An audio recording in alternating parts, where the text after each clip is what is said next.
Guys what's up, welcome back to my another video. और ये video basically continuation है of my top 10 favourite superheroes list. This is the part 2 of the video, so let's begin. Next number 4 पे है Captain Marvel, I mean the original Captain Marvel, Shazam, Billy Bateson.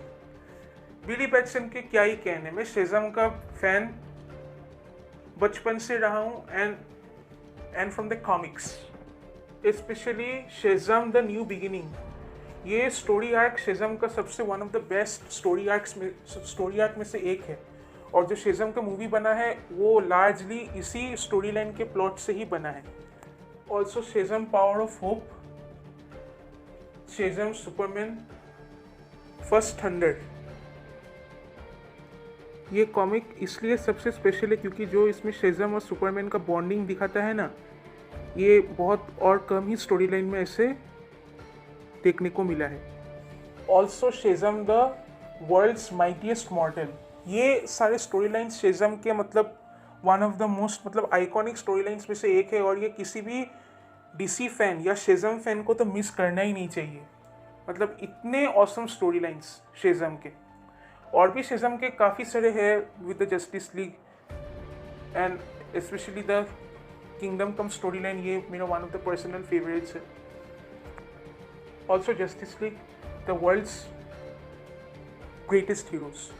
और basically मुझे Shazam का जो live action movie आया था, मुझे ज़ैकरी levy का मतलब एज शेज़ैम मुझे परफेक्ट लगे। And also Asher Angel as Billy Batson. Next number 3 पर है basically tie between Green Arrow and the flash.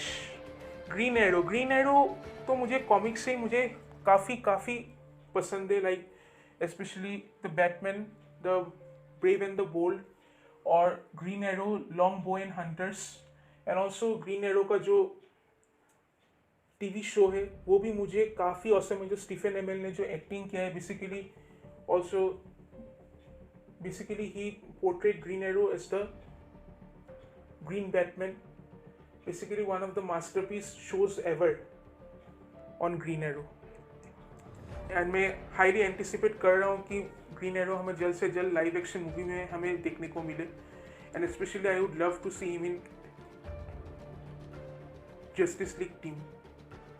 Also Green Arrow issue number 32 जो गॉथम रेजिस्टेंस का जो पार्ट 4 है, वो भी ग्रीन एरो का one of the most awesome story lines में से एक है। और ग्रीन एरो सही में one of the most iconic DC characters में से एक है। और खासकर स्टीफन अमेल ने इस कैरेक्टर को मतलब और भी फैन फेवरेट बना दिया है लोगों में। और अब जो मैं बात करने वाला हूँ वो है the Flash, a Barry Allen, the fastest man alive. Flash के क्या ही कहने, फ्लैश का मैं बहुत बड़ा फ़ैन हूँ, specially from the comic the terminal velocity. सही में फ्लैश और उसके फ्लैश के फैमिली का मतलब क्या इंट्रोडक्शन था और क्या कॉमिक था वो। सही में one of the masterpiece comics ever. Also the Flash born to run, ये भी one of the most masterpiece story lines में से एक है फ्लैश के। ऑल्सो फ्लैश के कई सारी स्टोरी लाइन्स हैं। मुझे फ्लैश के पर्सनली मुझे जोशुआ विलियमसन का राइटिंग मुझे काफ़ी पसंद है। और उन्होंने जो द फ्लैश वॉल्यूम 7 जो परफेक्ट स्टॉर्म जो स्टोरी आर्क जो लिखा है, सही में ये one of the most masterpiece flash के स्टोरी लाइन्स में से एक है। और फ्लैश का ना मुझे कॉन्सेप्ट मुझे काफ़ी पसंद है, मतलब बेसिकली फिजिक्स के साथ एक परफेक्ट कॉम्बो है। और इतना अच्छे से मतलब एक्सप्लेन करते हैं। और बहुत मुझे फ्लैश बेसिकली मुझे मतलब साइंटिफिक कैरेक्टर लगता है। और also in Arrowverse TV show grand guesting ने जो मतलब एक्टिंग किया है, सही में मतलब फ्लैश का तो पूरा अभी तक 6 सीजन में कैरेक्टर डेवलपमेंट काफ़ी अच्छा है। And also the flash 1990 TV show जो जॉन वेस्ली शिप सर ने एक्टिंग किया है, और वो भी फ्लैश के टीवी शो में बेसिकली फ्लैश के पापा का रोल किए हैं। ऑल्सो उन्होंने जे गैरिक का भी किया है। और उन्होंने अर्थ 90 जो 1990 टीवी शो का फ्लैश था उसका भी एक्टिंग किया है। Really flash is one of the most iconic characters ever. और ऑल्सो मुझे जस्टिस लीग का जो एज़रा मिलर का जो फ्लैश का रोल था मुझे सही में परफेक्ट लगता है। और बेसिकली फ्लैश को हम दो तरीके से, मतलब जो ग्रेन गस्टिन और एजरा मिलर के मतलब हम रोल्स को देख सकते हैं। ग्रेन गस्टिन ने बेसिकली फ्लैश के जो कॉमिक्स का मतलब रोल होना चाहिए, जो मतलब कैरेक्टर डेवलपमेंट होना चाहिए, वो ग्रेन गस्टिन ने बहुत बहुत अच्छे तरीके से निभाया है। Really one of the perfect flash. And also Ezra Miller is also one of the most perfect flash ever. Basically जो जस्टिस लीग के टीम के अंदर जो हमें फ्लैश कॉमिक्स में जो हमें देखने को मिलता है, बेसिकली उसको भी हमें जस्टिस लीग का थिएट्रिकल कट ही सही, उसमें भी हमें ऐसे ही देखने को मिला है। और सही में एनिमेटेड शो में भी फ्लैश मुझे काफ़ी पसंद आता है। Really he is one of the most iconic characters ever. Number 2 में बेसिकली टाई है between Superman and wonder woman. और सुपरमैन के तो क्या ही कहने, सुपरमैन जैसा सुपर हीरो देखने को मिलता ही नहीं है। इतना इतना आइकॉनिक सुपर हीरो है सुपरमैन जैसा, मतलब इतना सेक्रीफाइस, जो एक क्रिप्टॉन से आया है, क्रिप्टॉन प्लेनेट उसका डिस्ट्रॉय हो जाता है, फिर अर्थ में उससे जोनाथन केंट और मार्था केंट, दो एडॉप्टेड फादर एंड मदर मिलते हैं। बेसिकली उसके जैसा मतलब सुपर हीरो सही में he is really really best. और उसका जो कॉमिक्स है, मुझे सुपरमैन का कॉमिक्स ही मुझे मतलब काफ़ी पसंद है। स्पेशली जो मेरे पास सुपरमैन का, मेरे पास ढेर सारे कलेक्शन है। स्पेशली मुझे सुपरमैन द एक्साइल ओमनीबस, उसमें एडवेंचर्स ऑफ सुपरमैन के सारे स्टोरी लाइन्स है, from the 1960s to 1980s और 1985 तक। And also my personal favorite Superman ever storyline is the All-Star Superman. ये really one of the masterpiece है। and also Final Days of Superman, उसमें भी जो New 52 का है, ये काफ़ी awesome है। and also the Justice League storylines में भी Justice League Volume 1 Origins और भी कई सारे storylines like the Justice League Dark Side War भी मुझे काफ़ी पसंद आया था। Really Superman is Superman. और जो मैन ऑफ स्टील जो मूवी था, ये बेसिकली तुम्हारा सुपरमैन सीक्रेट ओरिजिन्स जो कॉमिक था उससे इंस्पायर्ड है डायरेक्टली। और सुपरमैन का बेसिकली अगर एनिमेटेड शोज और मूवीज़ की बात करें तो एनिमेटेड शोज से तो मैं फ़ैन बहुत ज़्यादा ही था जो जस्टिस लीग का था। प्लस मैं सुपरमैन का स्मॉलविल टीवी सीरीज जो टॉम वेलिंग ने जो पोर्ट्रेट किया था, सही में ये वन ऑफ द मेरे चाइल्डहुड का फेवरेट टीवी शोज में से एक है। मैं हर शो के लिए मैं इतना एक्साइटेड रहता था कि मैं क्या बोलूँ। और सही में वो सुपरमैन का one of the best TV series में से एक है स्मॉलविल। Really really masterpiece. और मुझे ब्रेंडन राउथ का मुझे सुपरमैन रिटर्न्स मूवी भी मुझे काफ़ी अच्छा लगा। and also Henry Cavill as Man of Steel. And also I liked Christopher Reeves too. उन्होंने सुपरमैन को सबसे पहले लाइव एक्शन में लाए थे। एंड रियली सुपरमैन के लिए मतलब सब नहीं है, सुपरमैन है। एंड ऑल्सो सुपरमैन का recent comics like Superman smashes the clan, फिर Superman up in the sky, काफ़ी सारे स्टोरी लाइन्स है जो मतलब सुपरमैन के मेरे मतलब फेवरेट है। मैं मतलब क्या बताऊँ। ऑल्सो मुझे सुपरमैन का अर्थ 1 का स्टोरी लाइन भी मुझे काफ़ी पसंद है। Also the path of doom जो मतलब एक्शन कॉमिक्स रीबर्थ का है स्टोरी लाइन। एंड ऑल्सो मुझे सुपरमैन जो the rain of emperor joker है, ये भी मुझे काफ़ी मस्त लगता है। एंड इनजस्टिस स्टोरी लाइन तो है ही।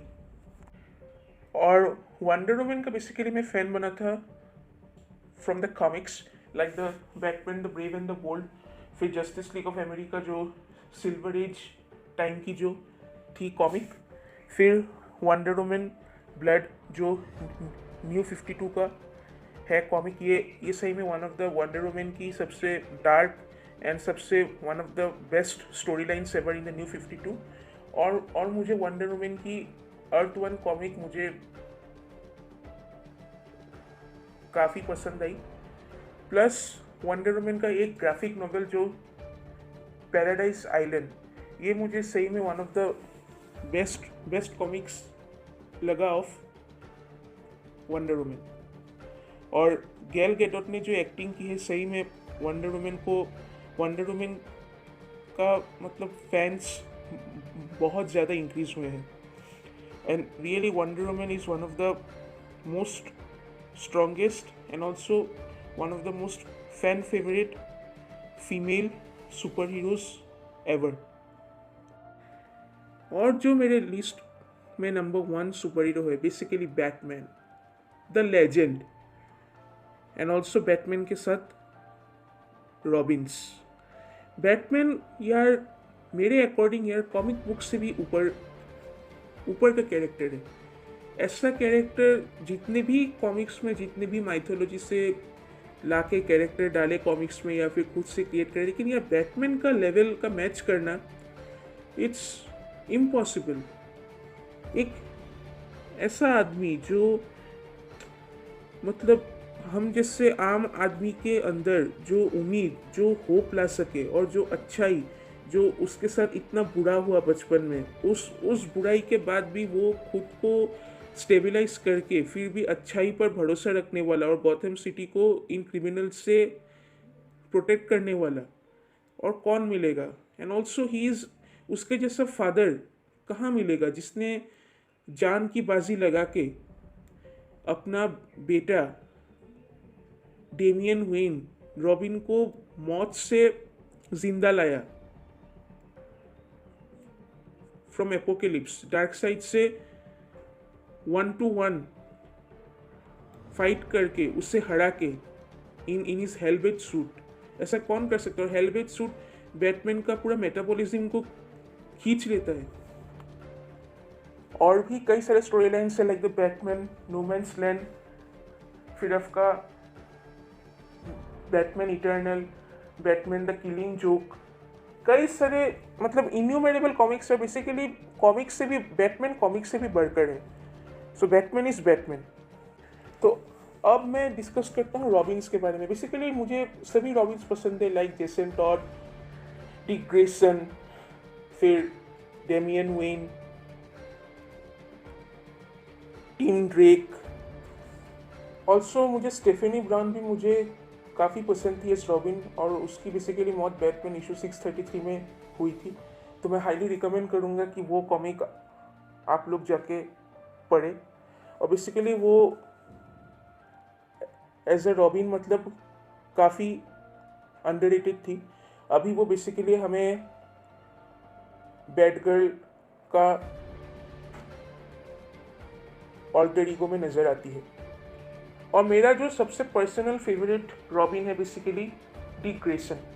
यार डिक ग्रेसन नाइटविंग का मतलब मैं फ़ैन मतलब इसलिए हूँ यार, उसका मतलब ना मुझे जेसन टॉड, टिम ड्रेक सब पसंद है, डेमियन वेन भी पसंद है, लेकिन उसके जैसा मतलब उसका जो स्टोरी आर्क और उसका जो कैरेक्टर डेवलपमेंट मुझे मतलब मेरे अकॉर्डिंग सबसे बेस्ट लगता है.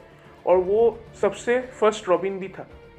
और उसका जो वो ऑमनीबस है, ये ऑमनीबस पढ़ के मैं काफ़ी बड़ा फ़ैन हुआ था डिक ग्रेसन का. उसका पूरा कंप्लीट स्टोरी आर्क, ये पूरा न्यू 52 का मतलब पूरा स्टोरी आर्क उसका पूरा अच्छा से पूरा इशू बाय इशू और इतने अच्छे से एक्सप्लेन किया हुआ है कि मतलब आपको मतलब और कहीं जाने की ज़रूरत ही नहीं है. मतलब ये कॉमिक से आप डिक ग्रेसन को बहुत अच्छी तरीके से जान जाओगे. तो मैं हाईली रिकमेंड करूँगा कि आप लोग डिक ग्रेसन का ये सुपर स्पाई ऑमनीबस नाम का ये पूरा कलेक्शन को इशू बाय इशू ध्यान से पढ़े. आप लोग भी यार डिक ग्रेसन के बहुत बड़े फ़ैन बनोगे. And also I really like the Titans TV show too. दो मतलब थोड़ा सा प्रोज एंड कॉन्स है, लेकिन सही में टाइटन्स टीवी शो का 2 सीज़न में मुझे डिक ग्रेसन मुझे काफ़ी पसंद आया. So that's it guys. ये था मेरा टॉप 10 लिस्ट. बेसिकली मेरा जो टॉप 10 लिस्ट है वो बेसिकली कॉमिक्स पढ़ के मैं कैरेक्टर्स का फ़ैन बना हूँ और थोड़ा एनिमेटेड टीवी शोज़ मूवीज़ देख के. आप लोगों का शायद डिफरेंट हो सकते, तो कमेंट में मुझे ज़रूर बताना कि आप लोगों का top 10 favourite list of super heroes में कौन कौन है. सो लास्टली धन्यवाद. अगर थोड़ा सा भी वीडियो पसंद आया तो please do like and share. And lastly thank you guys.